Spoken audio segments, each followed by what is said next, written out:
Oh yeah, would you mind switching out the lights on the other side? Good morning. On the right side.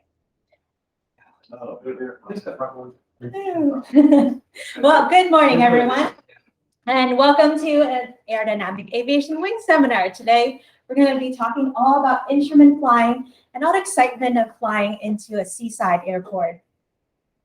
This is one of my favorite types of flying into beautiful places and enjoying the views. But some of the tricky things about flying into seaside airports are you start getting clouds and visibility that can obstruct our ability to fly in VFR conditions. So we'll talk about how to do that in IFR conditions. First of all, housekeeping to get your wings credit, and you can get wings credit for attending this meeting. You could use that as part of your flight reviews later on. If you're in person, we have a sign-in sheet that we're spreading around, so feel free to check your name off the box or write in your email address. If you are online, we're going to be displaying two code words, one in the mid of the meeting and one at the end of the meeting. So write those code words down, and you can email Jen at aerodynamicaviation.com. The two code words and the email address that you've used to sign into the FAAsafety.gov account so that you can get wings credit. We'll also try to make sure we checked in people as they're signing in as well to hopefully help with that sign up. Any questions so far? People online, in person, getting wings credit? Awesome. A little introduction about myself. I am a CFI, CFII, and MEI, and I teach ground school here at Aerodynamic Private Ground School and Instrument Ground School. We're going to have one starting in 2 weeks, and Chris will be joining and teaching some of the private ground school classes with me as well. And this is Taylor. Hello, my name is Taylor Donato. I am a commercially rated instrument pilot as well as an instrument ground instructor and working towards an instrument rating. But I've done a lot of my training, all of my training through aerodynamic aviation, and I really enjoy it and looking forward to kind of taking these advantages to teach people about the things that we come up across and some really critical IFR related topics that we'll get into today. Thank you for joining. All right. So let's talk about Half Moon Bay. This is one of the many beautiful seaside airports that you can fly to. Half Moon Bay has beautiful vistas. It has delicious restaurants, cafes. It's a really romantic place. One way you can get there is by driving. If you drive from San Jose to Half Moon Bay, it can take between an hour and a half. Sometimes there's traffic, it's 2 hours, and it can get pretty tough just trying to get there. But what's really awesome about being at Half Moon Bay is there's an airport right there. And if you fly and come in and land at this airport, you can taxi all the way to the end of the taxiway and walk straight into town. So you fly there, park your airplane, walk through a little gate, and there you are, right in the middle of town. It's really convenient. It's a beautiful flight. And some days you have VFR conditions. It's gorgeous. Because as you're flying from San Jose over to Half Moon Bay, you have the mountains and then the vista of the ocean coming in. You see the waves, you see all the different colors of the water. Sometimes you see marine life as well. It's just a beautiful flight. On VFR days, what you might do if you're flying is you might take off from Reid Hillview and get a transition across San Jose, cutting across Midview, San Jose International. And then you're talking to approaches, maybe Palo Alto, San Jose, Palo Alto and San Carlos to transition over through their airspace. You might fly to Crystal Spring and cut across via a road there to enter Half Moon Bay. This is a part of what we call the Bay Tour that we typically do around here. And that's how you might fly in VFR conditions. Beautiful flights, you see lots of different scenery. But most days, if you're trying to fly into Half Moon Bay, it looks like this.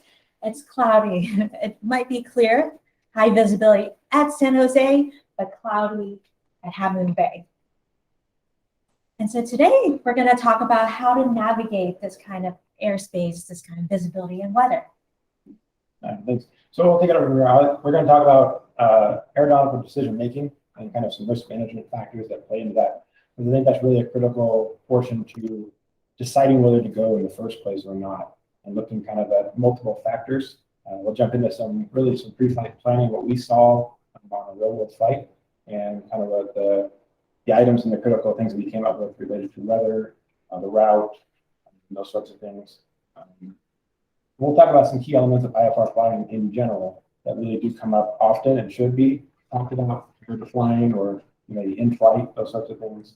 We'll open up for some discussion and topics that can lead to the questions and answers that people have. And certainly want to hear people's experiences when they're flying. But I'm sure some people have tried to get there, and some people have gotten on VFR days and others have, gone IFR. So everybody's got different experiences, and this is just one of our experiences. So we'll jump into that. I think the key topic here is there's no right answer. Some people have different levels of risk or levels of understanding of risk, and really safety is kind of the number one thing that people have different levels of comfort and experience. And I think that's really the key takeaway in all of this. There's no right answer. And so just understanding that this is our experience and decisions that we have on the day of, and every day is different.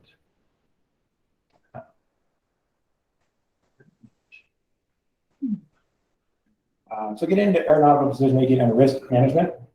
Aeronautical decision making really is a structured way of looking at each flight from before you get in the plane to planning the flight out, and taking a structured approach to really looking at all the dynamic changes that can and will occur over the course of a flight and how they might affect the outcome ultimately.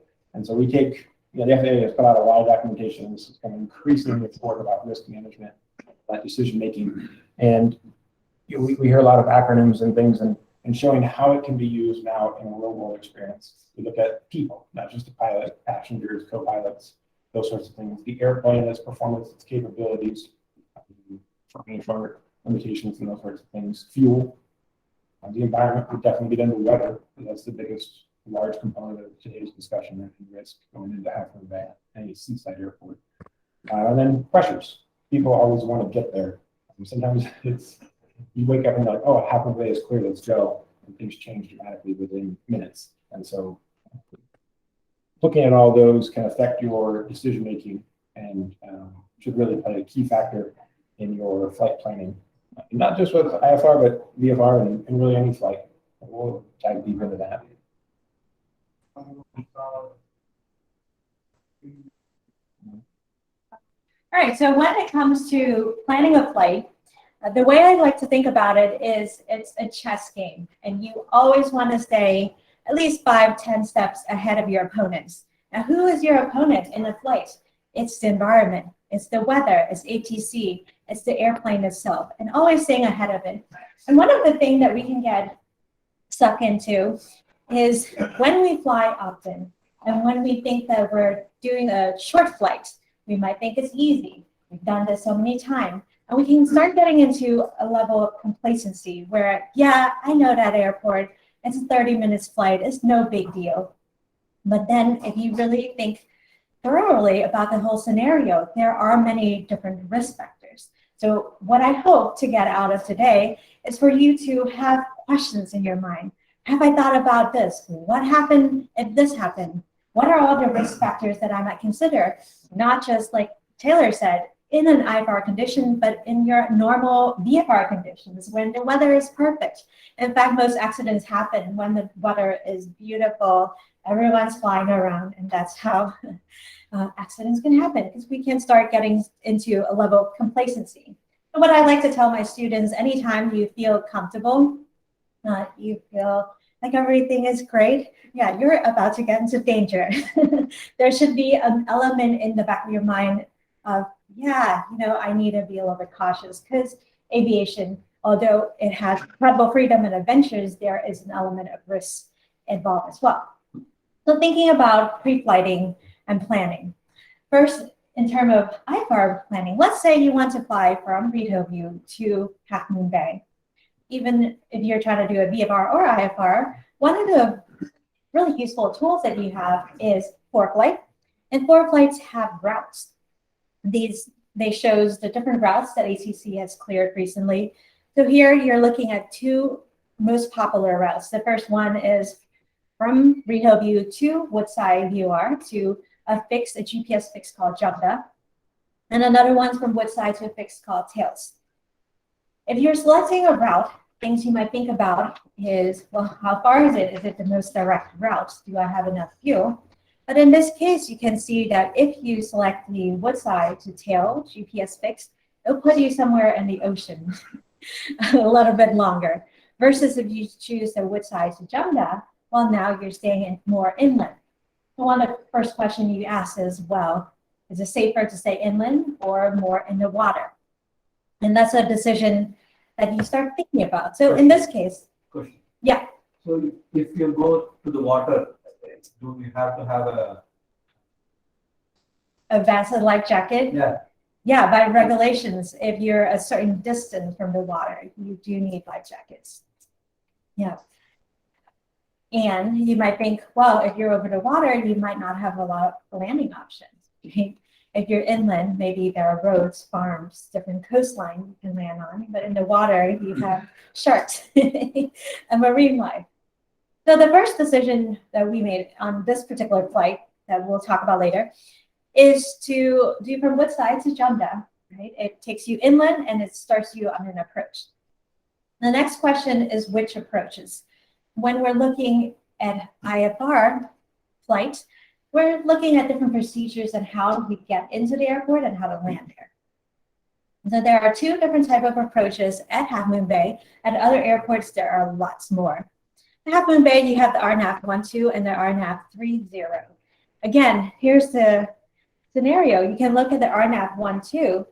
The initial approach fix, right, how you enter this flight path of intermediate fix puts you all the way in the ocean. So you're spending most of your time in the water before you start approaching inland. Versus if you choose the RNAV 30, now you're staying mostly inland, and at the end, you're cutting across a little bit of body of water, and then you're coming into land. Other things you might think about on choosing which approach is the direction of flight. So we're coming from Reid Hillview into Half Moon Bay. We're coming from the south and southeast. And so RNAV 30 may be the best approaches to come in. The other thing that I look at is the glide slope. So here the glide slope coming down is 3.5 degrees glide slope. At other airports like Colorado, there are some approaches where you're descending at 7 degrees glide slope very fast. So we're looking at airplane performance and avionics capability. Here you can look at the type of approaches that are available. There's LPV and LNAV. So if your aircraft has WATS GPS, you can shoot the LPV. That gets you down to minimums really low. Yep. So, but approach, it all depends on the airport, right? And on condition. I mean, you could plan for it, but it depends on how that they go down and let you come in. Exactly. So in this particular airport, it's non-towered. So you get to decide. And so there are many other factors now you have to think about, because what if the wind is calm? Now you can choose any runway you want. Yes. And sometimes at different airports, they'll ask you, well, which approach do you want? Do you want the iOS? Do you want the RNAV? There's different approaches that will take you around and coming in different ways. Other factors you might consider when choosing which approach and how to enter is the minimums. There are the DA, MDA, how low does it get you? So for example, if you're comparing these two approaches, they get you down to, LPV gets you down about 360 to 380 feet, versus the LNAV gets you down to about 660 feet. So pretty low, but you're picking an approach that has really low minimums. That way you can follow it through and hopefully pop out the clouds. The other thing to notice about these two approaches is there are no circling minimums. So once you decide an approach and you start flying into this approach and you want to go, you can't circle and land on the other runway. You're kind of committed to that particular runway, and then you have to go miss if something happens and either try again or go to an alternate airport. But there are no circling minimums here. At other airports, there are approaches that have circling minimums.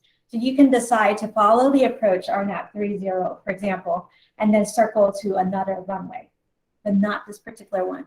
Yeah. To do that, you have to have the airport at sight and be below the clouds at that point. Yep. Okay. Yeah, you have to have the runway in sight, the airport environment, and you can start circling. There's a circling radius that you can start. The other factors you're considering is the mountains and the water. Which approaches will put you near the mountains? Which approaches will put you near the water?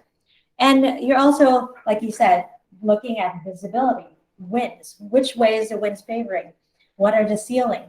And sometimes at Half Moon Bay, you might have a little bit of wind. And maybe the wind is favoring runway 12, but maybe the wind is 3 knots or 4 knots. And you might still use the RNAV 30 because it keeps you inland, because it follows the direction of flight, because you're more comfortable with it. So these are all the considerations that you choose. You might not just choose whichever runway because the wind is favoring that if it's like only 3 knots or so. But one of the communication will tell you the weather conditions and all that before guide you taking the decision. Yeah, and we'll talk more about that. Yeah, actually, so you gotta, just to repeat the question, because some people cannot hear it, so we'll just repeat the question. Yeah. Because you said it's not covered, that's why I got. Yeah, so the question out loud, out in the audience here Okay. is that it's, it's non-towered, so we get our choice, and how that plays a factor into the approach that we decide. Yeah, thanks everyone online for putting in things in the chat. I really appreciate that. Yeah, Kurt, so the question that was asked is, well, what if the tower tells you to fly a certain runway or a certain approach? Like sometimes you don't get to decide that. But sometimes when you're coming into your approach in a towered airport, they'll ask you which approach you want to proceed with. And so you do have a choice sometimes in that. And then sometimes at non-towered airport, you have a choice of which way to go, just like if you're going to non-towered airport in VFR conditions. And so that's why in this discussion, we're talking about all the factors you might consider, not just, hey, the wind is saying 330 at 12 knots, so that's the approach I'm going for. But I want you to get to the headspace of expanding your big picture. What else is happening? Where's the mountains? Where's the water? Where's my bailout option? What is the minimums? Will this approach get me down? And is it really precise? Is my airplane capable of performing this approach? And then, yeah. I thought it was approach control or takeoff that gives you your approach clearance, even at a tower or not tower. Right. Because you're very far away from the airport environment. So approach and TRACON do give you clearance into the approach, but they'll ask you which approach you're interested in. Yeah. Yeah, exactly.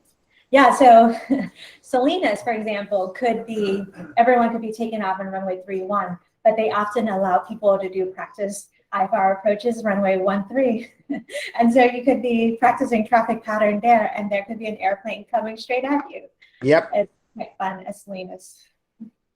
But in the name of staying ahead of the game and being several steps ahead in the chess game, what I like to do is brief my approach plates on the ground. So I'm anticipating what the weather is. I'm thinking about all the different factors and how to brief the approach plate, because that's how I start planning how to set up the avionics.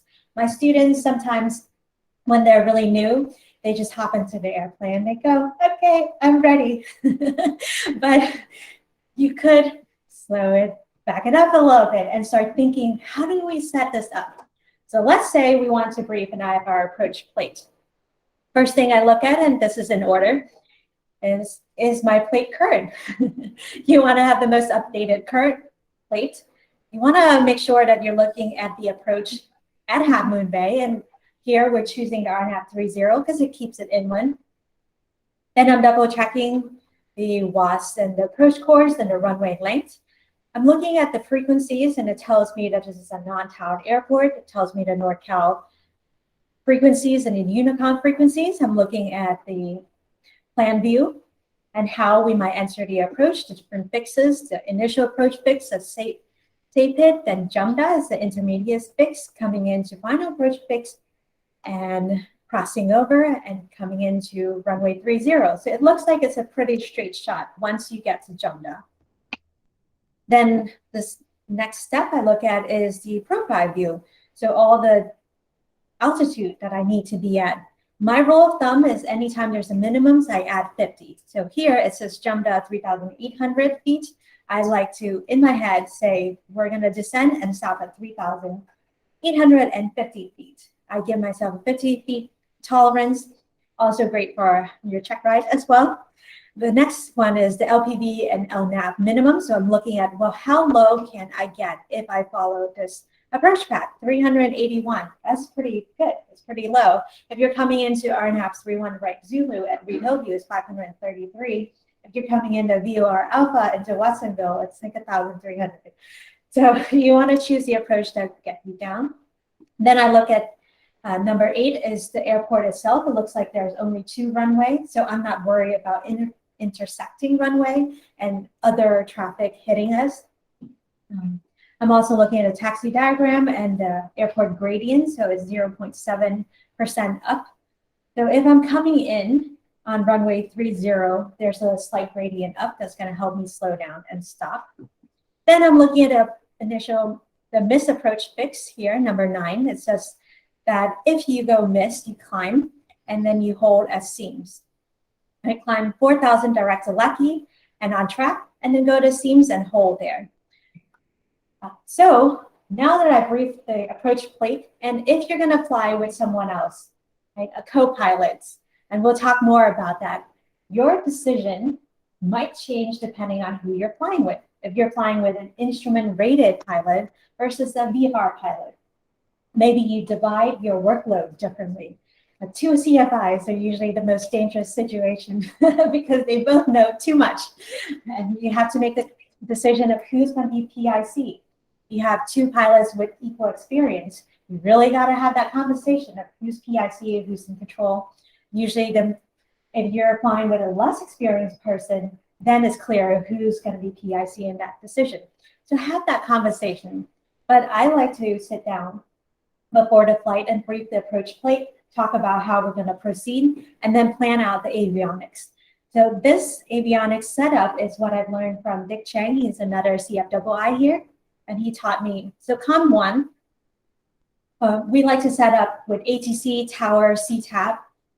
That's our communication. We'll switch back and forth, talking with people. COM 2 is things that are on the ground. So we're listening ADAS, AWAS, but not just the ADAS at Half Moon Bay. Along the way, we're going to listen to the weather of different airports, just in case we need a bailout. I'm always thinking of bailout. What are exit options?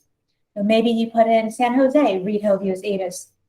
And the nav, nav 1, I usually put the inbound course information, and nav 2 is any misapproach, any VOR that we're going to use as a miss. And then sometimes I'll put up the backup inbound as well. So if you have a localizer or an iOS, I'll put that in nav 2 as a backup. So just thinking through how you're going to set up the avionics. Because the moment you have the engine running and you put the airplane to run up, there's just this pressure of, yeah, I gotta go. The time is ticking. I'm paying $150 an hour for this plane. I gotta go. So if you think it through ahead of time, how am I gonna set up avionics? It's gonna help you out a lot. This is a point that Chris, who's another CFI at Aerodynamic, he pointed out to me. So if you take a look at the miss approach here, and there's a hold at seams, if you just look at the approach plate, it appears that you're holding over land. But if you actually plot it out on a sectional chart, you can see that seam is actually a point, a GPS fixed on the water. And you're actually just holding directly over the water. And then Chris also pointed out that it's right on the arrival and departure of San Francisco. So when you're thinking about doing that miss and holding at seams, that might not be the best option. You might consider talking to NorCal, planning different routes. Yeah. But the approach for San Francisco, the height will be different than what your height. So it should be safe, right? maybe, but it's something you consider, right? Yeah, it should be safe. Is the runway 1-2 hard enough? And I kind of consider it like the approach over water scary for some, so. Yeah, That's something to think about, rather than hold over the water, rather than back. right. So the RNAV, this approach for 1-2, climb 700, then climbing right through 4,000, direct to seams and hold, and continue hold. So they're both holding at seams. So something you consider about, because if you're flying in hard IMC, you might not even want to go to Half Moon Bay. But if you know that Half Moon Bay, there's just a layer of cloud. And if you pop through the cloud, you're going to be fine. And if you have to go mist, you pop out the clouds and you're going to be in VFR. Maybe holding over the water, okay. But if it's just really hard IMC, maybe holding over the water, a little bit scary. So aren't you talking to ATC all this time? Tell them, okay, I'm going this, going to the polling pattern. They know where you are. Yeah. Yeah, at a certain altitude, yeah. Okay. And we'll talk more about that in the real work flight. Jump in here. I've been told my voice was cutting out, so let's try this. Does this sound Yeah, any question? better? Can you request the ATC ahead of time if it's hard IMC that I don't want to do the published code and go vectors to it, therefore that's awesome. I picked up part of the question was kind of on the NIST approach, requesting or getting a different option for the NIST approach. Even prior to shooting the approach, right? Because you know Yeah. what you see is the shooting approach, and if you go missed, but either on 1-2, you make that hard right turn and climbing right turn, they're already over water.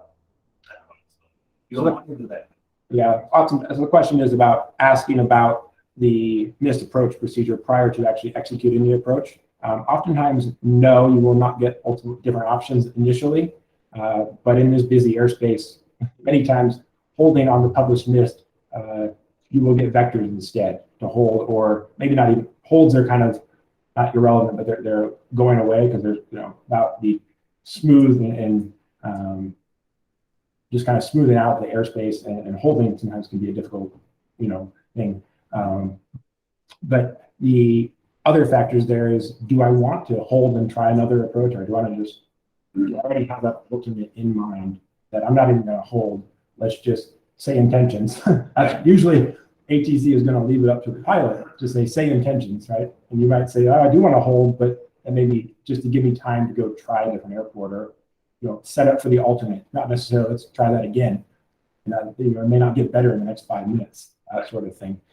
So oftentimes that decision point is when you are on the NIST approach. You're climbing back out, you contact air traffic control, and they say intentions, and that's your decision point now to make. And so having that in mind prior to, hey, I don't want to hold, I'm just going to go to my alternate immediately, I don't want to hold.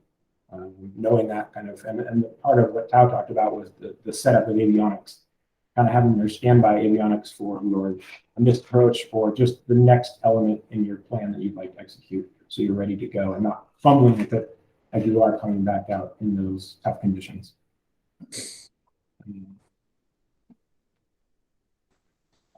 So some of the additional pre-flight planning that we have in mind is weather. That's really the key reason that we either decide to go or not go, and fog and that stuff can play an ultimate role. And so when looking at the weather, we really want to paint a picture, a whole picture of what's going on.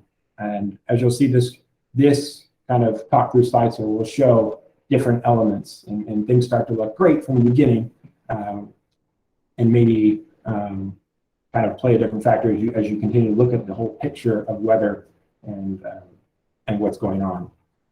One of the key things we noted on our flight, as we'll take you through, is Half Moon Bay's broadcast weather system was out of service for the day.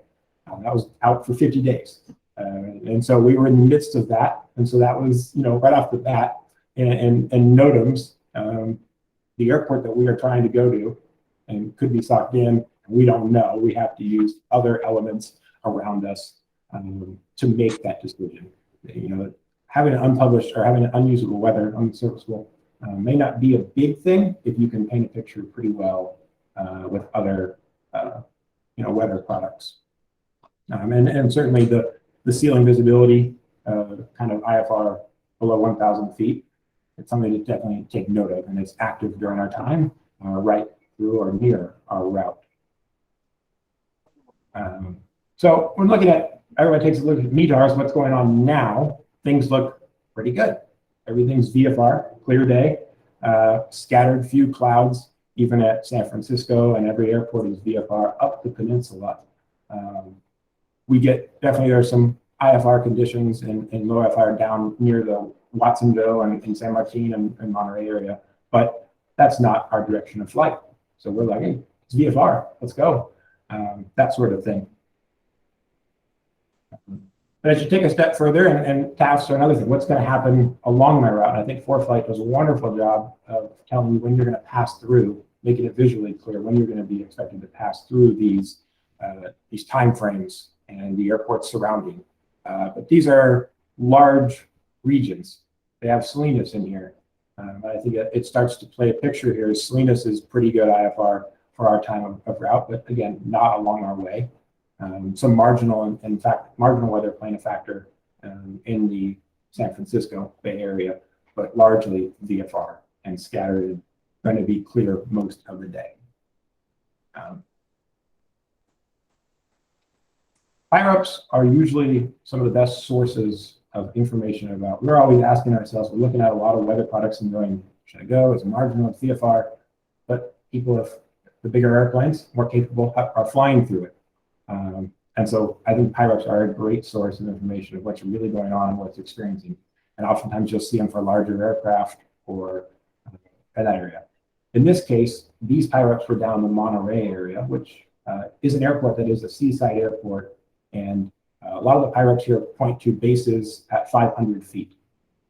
So just above what would be minimums for Half Moon Bay. But you can see this is a coastline view, what's happening on the coast. And right at the terrain of San Francisco and Half Moon Bay, there's a mountain range. The weather can be pretty starkly different. Pretty clear day in San Francisco, but clouded over in Half Moon Bay. So these are things to know. PIRUPs, while they may not be right at over your airport, this is definitely another seaside airport in a coastal region that is very near to your, in terms of what you might be experiencing on the coast. Some things that people might have discovered along the way, there are webcams. Again, kind of a 24/7 PIRUP for you. Doesn't give you any numbers to it, but you can see that it is clouded and overcast, and as was the case, we'll find out along our unexpected. But Half Moon Bay Airport has a couple webcams that point north and south that's physically on the airport, and Sam's Chatterhouse down to the south also has a webcam, and those are kind of up, probably 24/7, and they're good indicators to kind of maybe make that last minute decision that everything looks great on the TAFs and forecasts coming up, but may not be immediate, may not be the case when you're actually there. And so just things to really think about. Look at airports, webcams, ForeFlight's comments, and sort of thing. What can happen at these airports, and how fast things can change. So we're at the point of we've looked at the weather, we understand the approaches, we're 2 IFR capable pilots.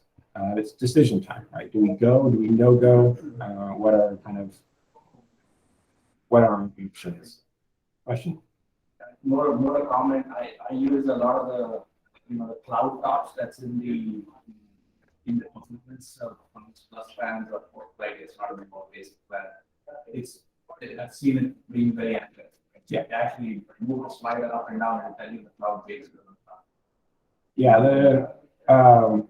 the comment was about forecasted tops of clouds and the weather products that ForeFlight is bringing in, and I would agree. There are tons of products here that ForeFlight is continuing to improve on the weather component, tops of clouds and kind of the estimation there. Icing products are another one that we're not necessarily dealing with that today because it's a pretty warm day. But icing in the clouds, that's moisture, it's visible moisture, and it can be cold. So I would agree, ForeFlight is definitely a a great product. And I use it outside of aviation. And people ask me, what's the weather going to be in this area? I go to ForeFlight for weather, and I even relate it to aviation because I understand a lot of those products, and they can give me a lot of information for regions and maybe specific areas that are not necessarily tied to an airport, but just in general. So I agree, ForeFlight products are really great. So back to the decision time, right? Do we go or do we not? Do we want to try it out? What are our options? And I would raise the question to people here. Would you go? Is it a go, no go decision? Are there things that are holding you back when not quite sure what's... What time of day is this? Yeah, this is 8. We're about 8 to 11 total time. So 8:30 departure time. Yeah. That's by the time the clouds can move and conditions can change. My criteria would be look at the LPP minimums, and if the cloud cover is below that, chances are you're gonna go miss anyway, so you're toast. So don't go until it's at least above the LPP. Like, Yeah, so there's 2 elements here. One is time. What time do I want to go? Sometimes seaside and airports, you get kind of a window of 11 to 2, 11 to 3 before the clouds will continue to come back in. So if you left later in the morning, you might have a better chance of those clouds and fog breaking up. Certainly, everybody goes, lunchtime might be the better option versus taking a breakfast run to Half Moon Bay. Another comment was LPV minimums. If the minimum, if the minimums are above the forecast or above the current conditions, it may not be worth all that time and effort, depending on the time of day and how fast things are moving. So those are definitely factors, but I think the general consensus is it's a good day to go. Let's try it. We have different options.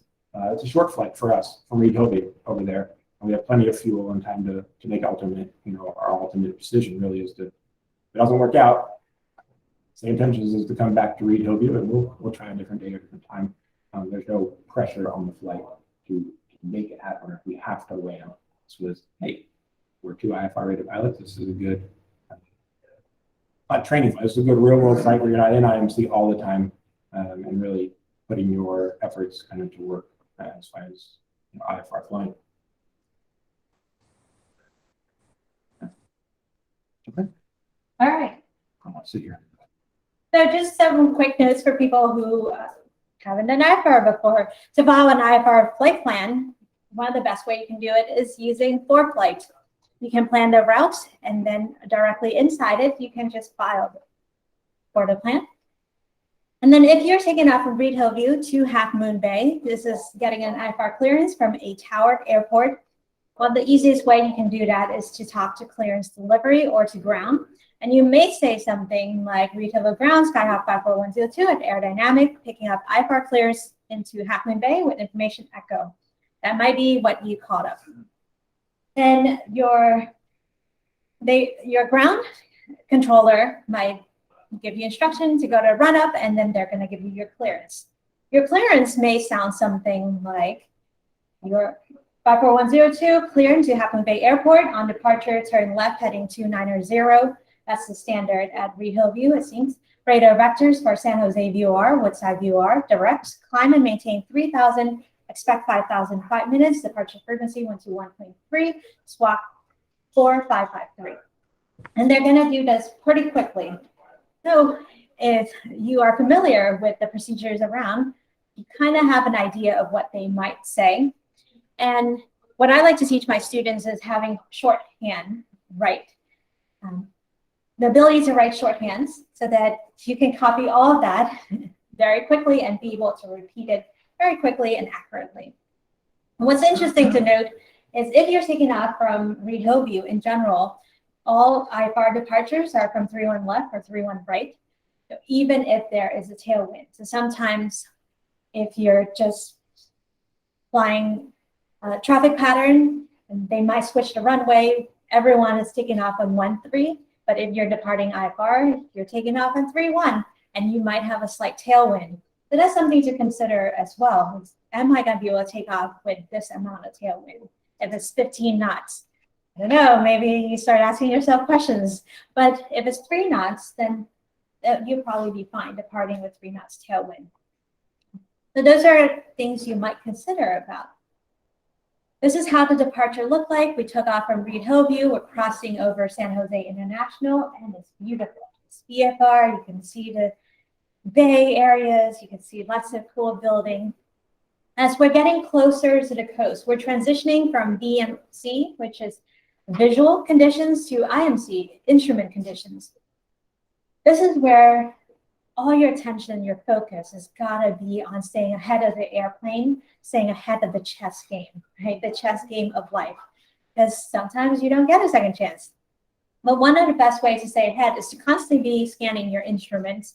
A lot of people will scan the 6-pack. That's your standard instruments. But I like to teach my students to expand their scan and have a flow for also scanning. If you're using ForeFlight, I love using ForeFlight. I like having my sectional there as a backup. Sometimes I'll switch from VFR sectional to IFR as I'm flying, because I want to know what are the obstructions, what are the terrain, what are all the things that I might need to know, even if I'm in IFR system and approach is vectoring me around or I'm flying a specific path. I want to know, am I over mountains right now? Do I have really good bailouts? If something happened, what am I going to do? So I like to have a sectional as a backup. I also include in my scan the GPS and the compass as well, and planning a flow and how I'm going to move my eye so I'm keeping everything in my view of visions. One of the mistakes that I made early on when I was training for instrument is I was fixating either on only the 6-pack or only on the GPS. But once I expand my scan, I'm able to have better situational awareness. Then I like personally to repeat critical numbers. Like if I'm descending or climbing to a certain altitude, I'll say something like 500 to go, 400 to go, 300 to go, because it's so easy to go below minimums or to climb above it.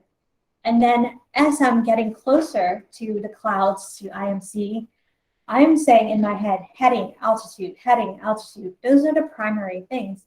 Making sure the aircraft is flying where you want it to fly and that you're at the proper altitude. And then always trust but verified instruments, and making sure that you mitigate the risks and knowing how it's going to feel when you experience visual illusions. So one of the things that students experience, most of the time they train under a hood or under a foggle, and they're fine, right? They're flying, they're learning an instrument. And then the first time they go into the cloud, it's a whole new world. You might experience the foggle, but going to the cloud is weird. It's disorienting.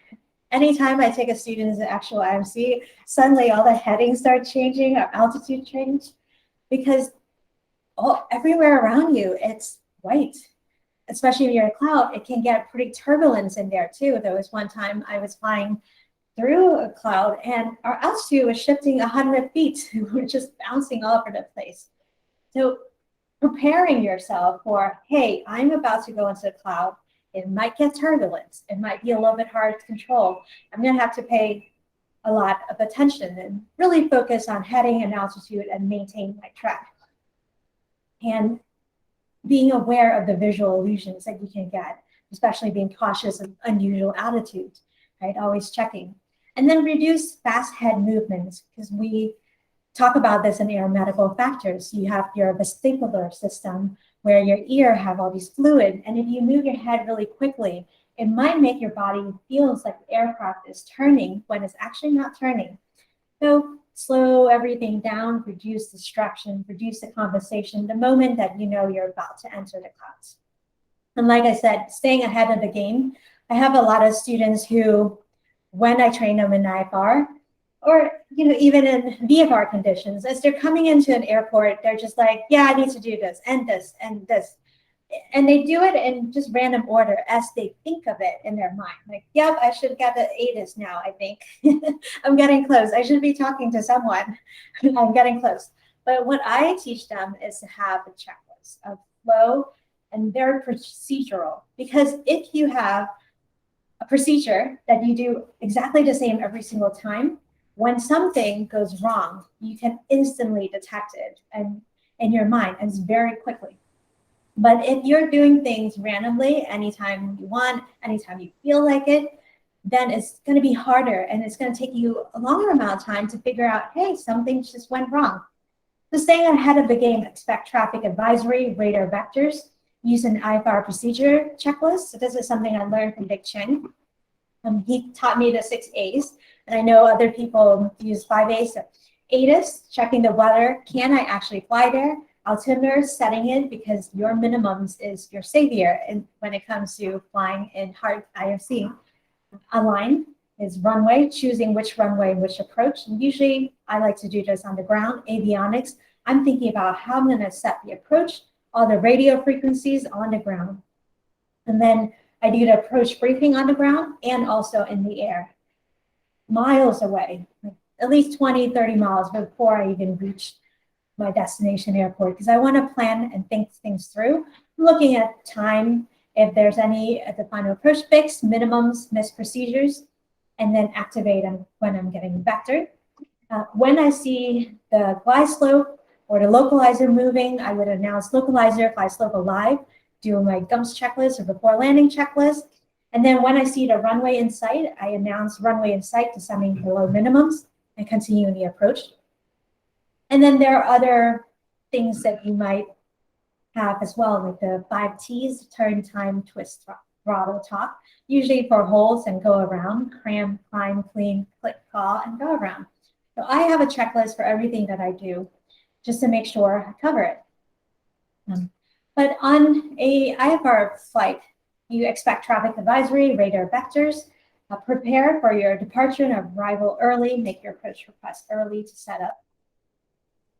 And then once you land, and let's say we're landing at Half Moon Bay, this is a non-towered airport, there are a few ways that you can close the flight plan. So if you're flying and landing at a towered airport, tower close your IFR flight plan for you. If you land at a non-towered airport, you're coming in, you're talking to approach. At some point, they say switch to traffic advisory. And now you're just talking to local Half Moon Bay traffic. And so after you land, you have to go back to approach and tell them, hey, we finished. You can let other people in now because there's a rule of 1 in, 1 out. So if your aircraft is in, then they can't put other people coming in. So ways to close the IFR flight plan, you can get a phone number from NordCal. So as you're coming in, NordCal would say, hey, do you have the phone number to cancel the flight plan if you need? And they'll give you the phone number. So say, nope, I don't have the phone number. What is it? Or they might give you a frequency. So you just jot down on your kneeboard. And after you land and you're safe, you can call them. Options. I have a Bluetooth headset. And so I'd like to just call them via Bluetooth and tell them, hey, I'll close the IFR flight plan. Or if I can still reach them via my radio and my aircraft, I'll switch over to approach and cancel the flight plan. Or if that doesn't work for you, you can shut down your engine and just make a phone call with your phone as well. So many different ways to close a flight plan. And for the people online, the code word, the first code word is clam chowder. Clam chowder, that's one of the yummiest dish that you can get at Half Moon Bay. All right, back to you, Taylor, for departure planning. Right. So we made it to Half Moon Bay, and for that day, we actually got down to about 200 feet above minimums. So we're coming down, and when you come breaking out, we're breaking out over the water in that cove. So it can be, and just not stressing that, you want to, don't be trying to always string like outside and turn back in. Just, you have that approach minimums, you have that set. And really, that's a decision point. When you come down to the LPT minimums, look up, is there no airport in sight? That transition can be tough sometimes. But we did come out about 200 feet or so above the minimums on the approach. But those lights will be there, right, to guide you? The question about the lights, there are no lights, and they're even harder to see during the day. This is not a big airport. This is not a ALSF kind of your approach light system that's going to be flashing and beacons. This is kind of just your general lights on the side of the runway. And during the day, morning, that can be tough to point out. Another question?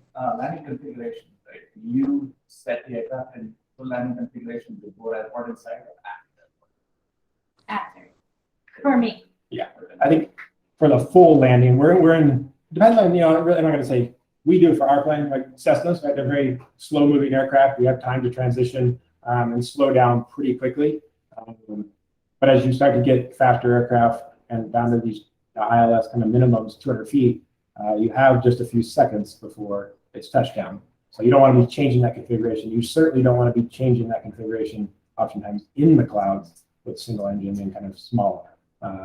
But I think, you have your predefined final approach fix in the landing configuration. And a lot of times we learn, and I often nowadays don't even really use 30 degrees of flaps. I use 10, maybe 20 if it's slightly windy, but 30 is kind of like, oh, maybe I messed up, or I'm a little bit fast, or a short runway. I really want to be slow. But I think 10 degrees of flaps kind of for an approach setting can be good, and you can hold that airspeed at 80 knots, 85 knots all the way down, and then that transition to slowing down to your landing speed, 65, is not too much. But certainly larger aircraft, you have to make that decision maybe sooner. And so, but the name of the game is to change less. The less you can change when in IMC, the better. You have a stable configuration prior to entering those conditions. You kind of want to maintain that as best as possible. So I'll talk about the departure planning. So this is kind of the return. We got there, it was great. Oftentimes we go a lot through our training of IFR, and we do a lot of approaches. It's approaches. And we forget sometimes that when we land somewhere, sometimes we got to turn around and go back out. And so the departure planning part of this can also just to not forget about it. And every airport has a different elements, and I think we'll just discuss just one or two here. One is we already know the weather, what the weather was. We just came in and we grabbed a coffee and a breakfast, and we're back out within the hour. So the weather didn't change all that much and didn't improve all that much. But the thing that we want to point out here is obstacle, departure procedures. There are published procedures, but you're in a seaside or an airport that's untowered. You're not going to get your standard instrument departure. You may not get radar vectors right away. So to not forget about, obstacle departure procedures, which are at the end of the day, pilot's discretion on whether or not you want to fly them or not. And they're there to keep you away from terrain. And in this case, for Half Moon Bay, terrain is off to your left if you're departing from runway 12. And as you'll see here, runway 30 is not authorized as a published procedure. So there is no procedure published for kind of 30. So you are departing to the south. And the other things here are takeoff minimums. Part 91 pilots, which is our general kind of aviation, most pilots, we don't have minimums for takeoff. So keep that in mind, but it's good to think about it and set your personal minimums and those sorts of things. But they do publish, 2,602 here, and that's just 2,600 feet of your ceiling. So we're at 500 feet and 2 miles visibility, or a climb gradient, and that's really where we're getting into. Question? Yeah, so Tom mentioned that it's 1 in, 1 out, right? So once you are parked, you consider your plan is closed, right? As long as your flight is in that airport, does it consider it to be open? Yeah, so the question is about IFR really closing and the plans and ATC's coordination into and out to of an uncontrolled airport. So until you close your flight plan with air traffic control, they assume that you have not landed. And so they're only going to clear one airplane for an approach into an untowered airport. And so once they clear for that approach, they're waiting for your call to say, yes, we've made it successfully, or they're waiting for the other callers, or on the mist. Yeah, but say, she mentioned you can park your plane and go to the downtown, right? Yeah, yeah. So when I park completely, is it considered closed? No. Once you turn the engine off, no. You do need to call. So the options about closing a flight plan are still calling NorCal. Yeah. And then close it. And once it's closed, then that frees the airport up for the next airplane to take off or land. So it's a 1 in, 1 out kind of procedure. Other things we look at here is the minimum climb gradient on the departure for takeoff minimums. Since we're not going to meet the 2,602, we have to look at kind of the other parts. The minimum climb gradient of 306 feet per nautical mile to 3,400. So one way to look at it, rules of thumb, and kind of the 1 in 60 rule, there's different ways to look at it. In our case, we look at it as if we take a 500 feet performance on our plane, it's generally pretty good for a 172 in our model. Some are greater than that, but having a number of feet per minute that you're used to on that dial, knowing that your airplane can achieve that, And then looking at kind of the 1 in 60 rule, 76 in our case is knots as our VY, our climb out on performance. And so what that results in is our airplane would be capable of climbing up 395 feet per nautical mile, putting us above that minimum for the approach or departure. Sorry. And obviously the departure procedure itself about left and right kind of your navigation, but climb performance is a big thing that we need to be able to understand and ensure that our plane is capable of doing that up to 3,000, 4,000 feet. Certainly a key factor. I think Pat touched on it. IFR clearances a little different. Oftentimes your options here, if you're Bluetooth capable, holding short of a runway, you can call it NorCal, and tell them I'm at Half Moon Bay, holding short, waiting IFR, pick up IFR release. And the other option here is just to call NorCal prior to getting into the engine, and asking them, because sometimes just an engine can be hard to hear if you're just on a cell phone staying around it. So option 2 is to call NorCal prior to your engine start. But keep in mind, they may give you a clearance void time. This clearance is void after this time. And so knowing a little bit of how long it's going to take you to prepare, or kind of start your engine, warm up, and do your pre-flight check might go, 10 minutes is not enough. So there's different options, and so just generally helpfully there's kind of time out or understand how long it takes you to do a pre-flight in general from engine start to that. I think here's just a kind of a quick black and white. Our case, we call it NorCal, we get our departure, holding short, and they give us, we're clear direct to Woodside, climb maintain 3,000, and expect a departure frequency, in this case, 135.75, which plays a key factor. But pretty easy, we're holding short, they give us the clearance to take off and contact NorCal once we're airborne. I think the void time was about 5 minutes or something like that, void time, but fairly easy. But every airport is a little bit different. The biggest thing here is to check your chart supplement. They'll give you the phone number, and then you just call them up and tell them where you are and kind of what your plans are. With me? Yeah, slow transition. Okay. So just a little kind of departure procedure, transitioning from VMC to IMC and back to VMC. That's kind of expected, but we're going to kind of do these quick transitions. And so we departed runway 1 and 2 as the departure procedure. IMC at about 500 feet, so it sunk a little bit. We're going to do it pretty quick. A few seconds after takeoff, you're kind of into the clouds, and it's probably going to break out about 2,000 feet. That's expected, but that's definitely a transition to be wary of. That's an immediate transition. Right? On the way there, we had 30, 40 minutes of flight time before we were really in the clouds. Now you got to be ready to go immediately after takeoff. You're into those clouds, and you're climbing now instead of descending. And the thing here to point out is we were really given a wrong departure frequency that we actually tried to verify a few times before takeoff. But it played the part in understanding and realizing we need to prioritize aviate, navigate, and communicate, and that working together that Tau will take the plane and fly. I'll handle the radio communications, and the communications here was you trying to contact on the frequency that they gave us and nothing, and finally could hear some but nothing, and the read back to us was, oh, why don't you contact the previous frequency? That's common traffic advisory. I don't know if they're really going to help, but okay. So I took advantage of knowing a frequency that we'd used on the way in and reached out on that frequency. And so that's definitely we lost radio, we can't contact, and you're expecting just always the radios to work. And so, in the clouds, we're dealing with that. And just that, the prioritization there is really the key where IFR releases and procedures are there for lost comm scenarios. So it's aviate, navigate, and then when you have time to communicate, NorCal knows where you're going. They expect it. You have an entire route and a clearance. But yeah, and then we got into the VFR conditions, and when we were clear of Bravo and knew that we could get all the way back to Reid Hillview VFR, we'll go ahead and cancel because it was a more direct route. I think Pat will speak to a scenario or two where that things are different. Your decision to cancel your IFR flight plan are different for different reasons.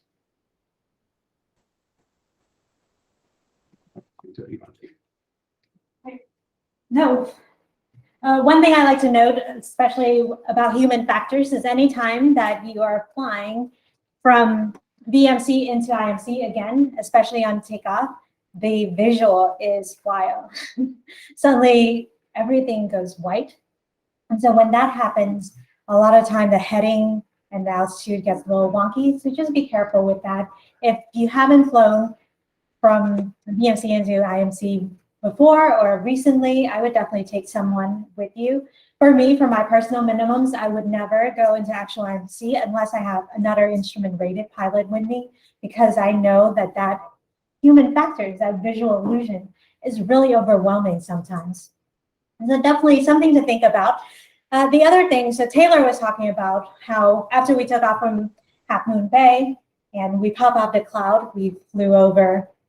And once we are clear class Bravo, we cancel IFR flight plan and use VFR flight following to get back in a more straight route. But I flew another route with Chris recently, and this was Half Moon Bay coming back to Reid Hillview at night.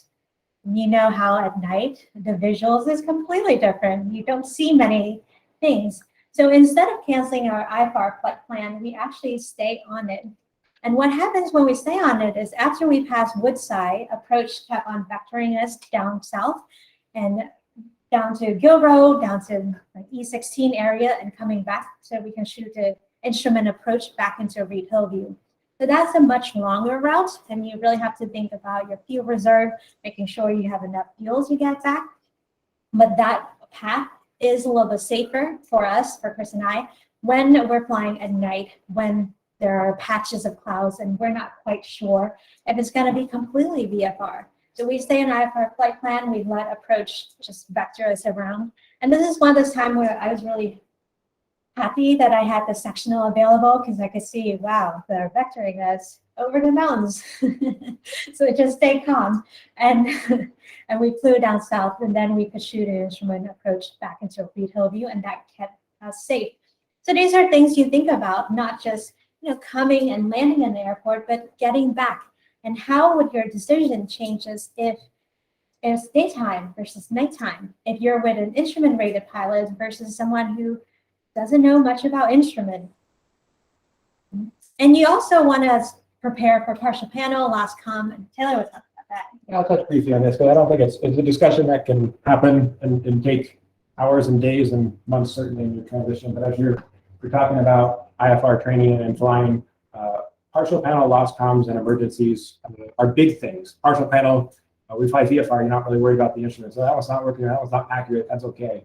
But as you get into the IFR world, yes, one may not be accurate or may not be working, but how to deal with that. And so I think the best thing to do is to as you become instrument rated and are instrument rated and working towards it, that you practice on the good days. Fly these approaches, ask for them when it's VFR, or maybe you do a partial panel yourself. You just kind of cover up the attitude indicator and fly without it on a hazy day, not necessarily VFR, IFR, but just a hazy day to really understand that transition and looking at it. So I think we'll always say practice.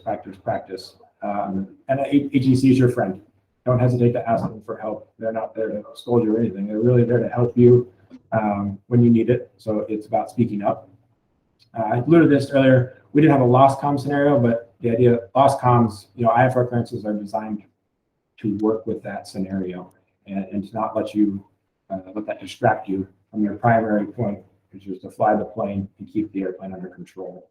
And emergencies, you spend a lot of times, I'm above the clouds. What happens if I have an emergency? I'm on the coast now. Where is the airport? I don't know, those sorts of things. So, but crew and passengers, even passengers, I create a copy of multiple checklists that they can use to keep them under calm and that sort of thing. If there is an emergency that you need their assistance, have them read the checklist out loud. So using your resources in emergencies that may come up to your benefit, to help you with all of that. I can while you're figuring out the frequencies, at what point do you decide I'm in lost comms? Do you take that? You can repeat the question. Yeah, so the question is, at what point do you decide lost comms? You're in a lost comms scenario. I think there's a lot of things that you can check. You have two radios. in our case, we are receiving some, we cannot get a transmit, and some of that may be just terrain. I think as you get into your, often you're given a clearance time or a climb and maintain, and then expect this time after 5 minutes. Because you're not able to get it after 5 minutes, you know, now you're kind of getting into that, you're not given that clearance to climb higher, and you're past your 5 minutes after departure, and maybe the point at which, you know, we need to, obviously you're going to be climbing, but that's really a lost time scenario. So there's lots of little things to check. Your comm, your slush, you haven't changed anything, right? You have 2 radios to work with. So that decision point could be at any point. I won't make that decision right now, but I think as you start to get past your expect higher in 5 minutes, it's certainly a time to be like, hey, we should be higher. We should be talking, we should be hearing something. So those are. You're flying IFR and you get a frequency and you lose it somehow, switch to the other radio and it's still not there. Is there an alternate frequency that you could? Yes. The question is there a common IFR frequency alternate if you lose comms at any point? And yes, 121.5, your emergency frequency. Yeah. Oftentimes when I depart the area just on any general day flying to the south, I don't want to talk to anybody. I'll tune over to 121.5 and listen to it. And you'd be surprised. There's actually quite a bit of transmission that goes on there. People just looking for somebody, you know. They actually. Yeah. So it's people caught guard, and I listen to it pretty often, and you just hear kind of, especially in the southern parts down in the Interstate 5 and that valley going to Harris Range.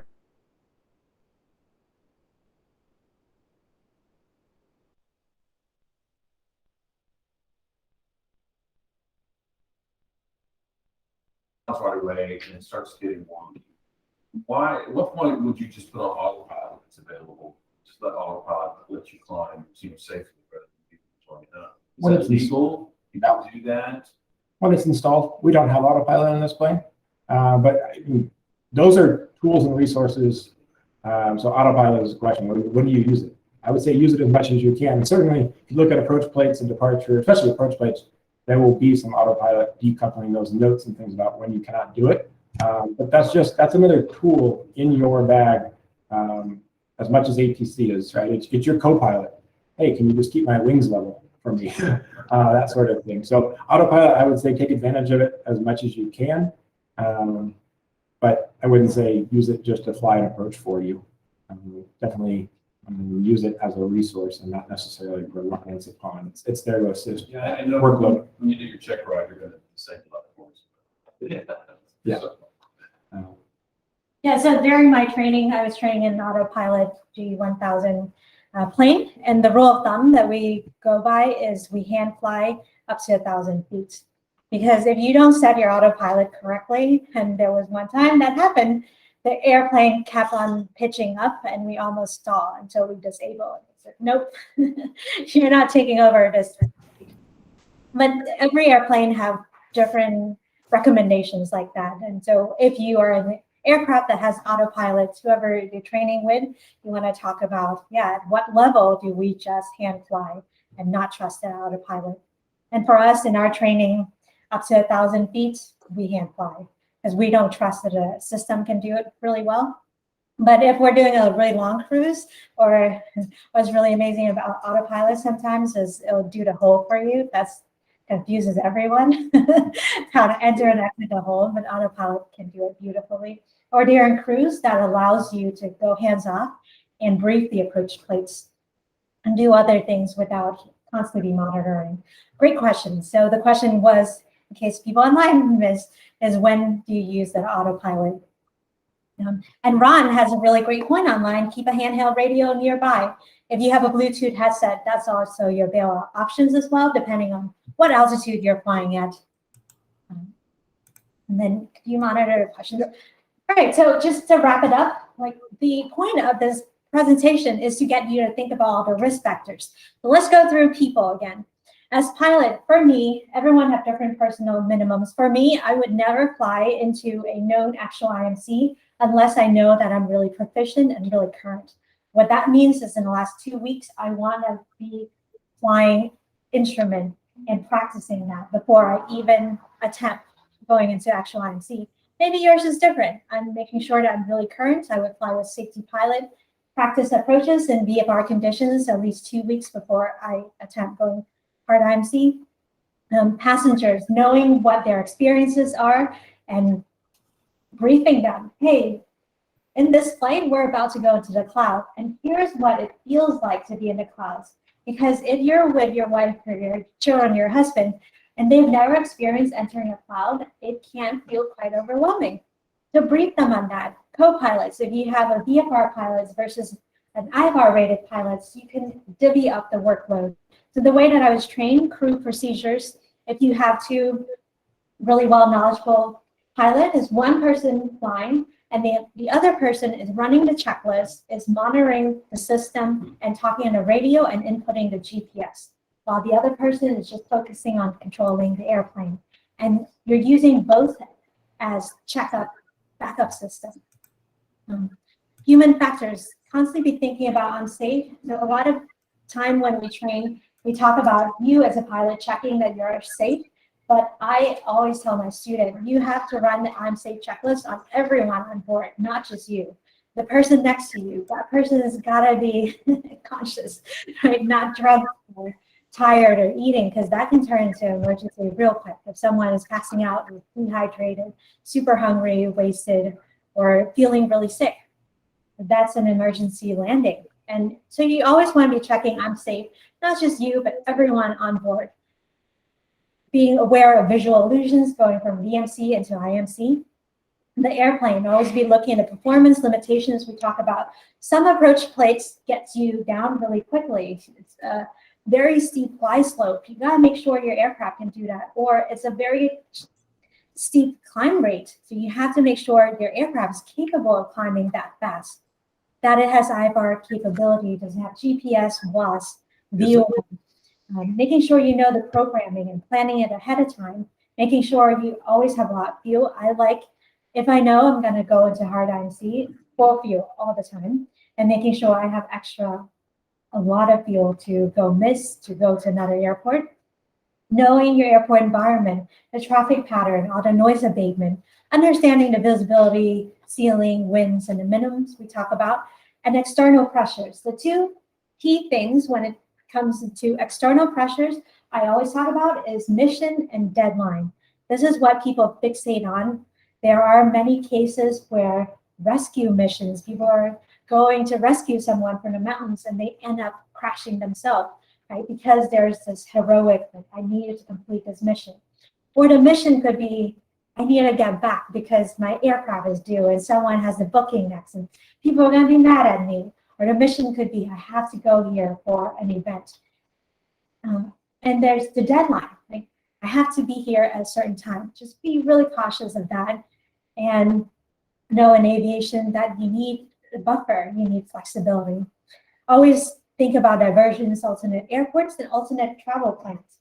So if we landed in Half Moon Bay and we feel like we're not comfortable flying out Half Moon Bay, we gotta have another plan. You gotta be able to feel comfortable calling back the flight center and say, oops, well, the plane is gonna be parked here for a few hours until we're comfortable flying out. Maybe getting someone else to come in and fly with you. Maybe a CFI coming in and rescue you and fly you out again. Having personal equipment is being comfortable if you're flying to a destination. Having your overnight bag in case you wanna stay overnight. Just being super prepared for all these variables so that there is no external pressure being put on you. But all this is just a teaser. There's tons of different information, lots of different variables and details that you need to know in instrument flying. I think that instrument flying is mandatory. I think that if you're going to be a pilot, please at least consider learning how to fly in IFR because that's going to keep you safe. Even when I fly in VFR condition, I also sometimes load IFR approaches, especially when it's hazy, when it's smoky, when it's night. I use IFR approaches as a guidance to help me guide into it. So knowing instrument information, how to fly it, I feel makes me a really safe pilot. It also allows me to have precision in my flying as well. Because as VFR pilots, you know, in the private or commercial stage, you're just learning how to control the aircraft. But once you learn instrument, you learn that level of precision. You learn really how the aircraft performs. Anyway, so we're about to have an instrument ground school starting in 2 weeks. If you're interested, you're welcome to chat with our front desk, call in, and join. At this time, anyone have any questions? So after this, you have the exam or test to certify you as an IFR? To certify you as an IFR, we give you a ground log that you attended instrument ground school. But then you do have to do check ride to get an instrument rating. And for the people online, the last code word is chess game. I think the final message that I want everyone to get out of is always be ahead of the game. Always stay 5 steps ahead and plan things out. A question online. Yeah, Thank you for that. sure. I have a question online. Wednesday class repeated on Sunday or each Right. class can be separate? So each class is a different topic. Okay, so Wednesday's not the same as Sunday. Exactly. Yep. So on Wednesday, we meet online. On Sunday, we meet together. We'll have assignment. And what's really interesting about these classes that I think are very special and different than things like Sporties or King School, which spits out information, is the way I'm designing this class is all scenario based on this specific local area. So how do you actually fly into Half Moon Bay or Salinas or do different approaches and all the consideration for pilots that are local and flying here, talking about scenarios, emergencies, and really actual application of the knowledge, not just, hey, this is how VOR works. And this is how that's work, but how do you actually use it and what are all the different factors that you have to think about. Can I ask a question, please? Awesome. And if you ever have any questions, feel free to contact our front desk. They'll give you my information. We're happy to answer any questions after this webinar. Thanks everyone for coming. Can you hear me? I have a question. We send the code. Uh-huh. So if you're present, you can just give us your email address and then we'll add you in the list. Should be, Hello, can you hear me from online? Yeah, if you're in person, just sign in the sheet and we'll add your email address in. If you're online, there's 2 code words. So the first code word was clam chowder and the second code word was chess game. So email that to jack@aerodynamicaviation.com if you haven't registered. And and for people who are present, we're gonna have a free barbecue in a few minutes. So feel free to join it outside. And then we're unveiling Jason's bench and a scholarship opportunity as well. Cool, thanks. Hello, can you hear me from Attending. online? I have a question. And people online, thank you for attending. Appreciate it. So I had a question. Yes. Kind of specific. When you were doing the departure, halfway back, and you showed, can you go back to that slide? Okay. And we're gonna stay, people online, to answer any questions, feel free to join us as well. We just got. This one? So when you're this one right here, so you filed an IFR flight plan, right? So they know where you're going. But then it says, given all departure. Did all your instruments, like your So initial that's the sequence, right? So you have a flight plan. I don't know which one. And then they give you instructions Yeah. on what to do. I just have one You just know what to do. Do you have any tips for me? 'Cause So. I don't think I'll have access to it. So, just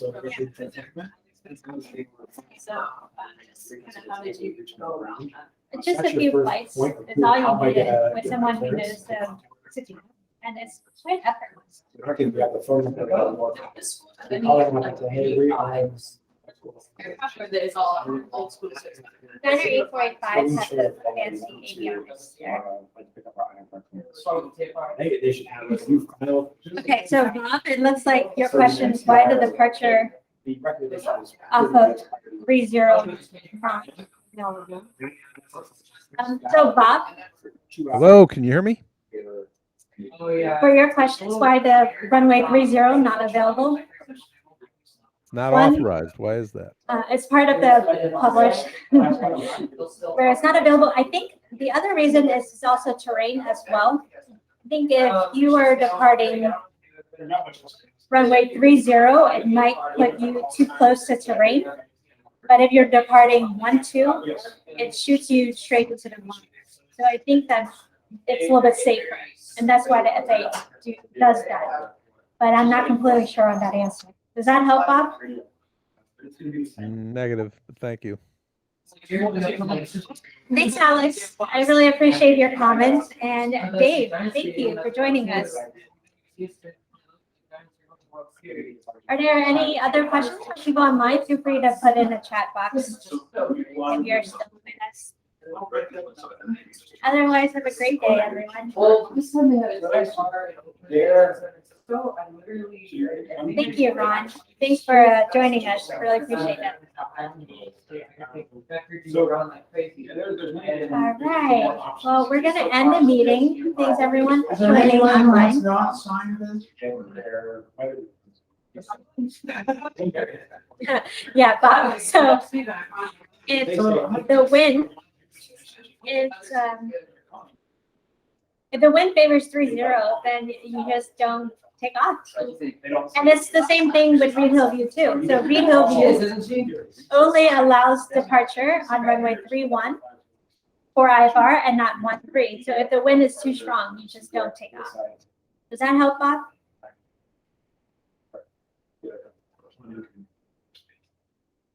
Yeah, sometimes you just gotta play with the weather. That's Bob. And you said that.